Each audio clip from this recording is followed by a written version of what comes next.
গতকাল রাতে ইতিহাদের সবকিছুই কেভিন ডি ব্রুইনাময়। কেউ যদি বলে গত রাতে পুরো ম্যানচেস্টার শহরটাই ছিল ডি ব্রুইনাময়, তাতেও কোনো বাড়াবাড়ি হবে না। একজন কিংবদন্তি যখন বিদায় নেবেন, শহরটা তার হয়ে যাওয়াটাই তো স্বাভাবিক, হয়েছেও তাই। এমনকি ডি ব্রুইনার বিদায়ে পেপ গার্দিওলার কান্নাও ফুটবল প্রেমীদের মনে রয়ে যাবে আরও অনেক দিন। যে দিনটিকে গার্দিওলা নিজেই স্বীকৃতি দিলেন কষ্টের দিন হিসেবে।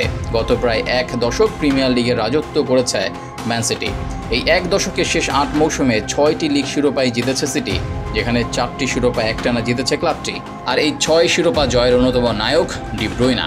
6টি প্রিমিয়ার লিগ ছাড়াও যিনি একটি চ্যাম্পিয়ন্স লিগ, 2টি এফএ কাপ এবং 5টি লিগ কাপ শিরোপা জিতেছেন। গার্দিওলার অধীন পুরো সময়টাতে ডি ব্রুইনা ছিলেন সিটির মিডফিল্ডের নিউক্লিয়াস। লম্বা সময় ধরে পুরো দল খেলেছে তাকে ঘিরে।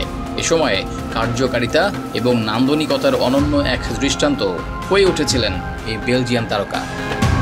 এমন ফুটবলারকে বিদায় দেওয়া তো সহজ কিছু ছিল না, কিন্তু সব ভালো কিছুই নাকি কখনো না কখনো শেষ হতে হয়। সে নিয়ম মেনেই অবশেষে সিটিতে নিজের শেষ ম্যাচটা খেলে ফেললেন 33 বছর বয়সী ডি ব্রুইনা। সিটির হয়ে ডি ব্রুইনার অভিষেক হয় 2015 সালের সেপ্টেম্বরে। লিগে ক্লাবটির হয়ে সব মিলিয়ে 284 ম্যাচে করেছেন 72 গোল, সঙ্গে আছে 119 গোলে সহায়তাও। আর সব মিলিয়ে সিটির হয়ে 421 ম্যাচে তার গোল 104টি এবং অ্যাসিস্ট 177টি।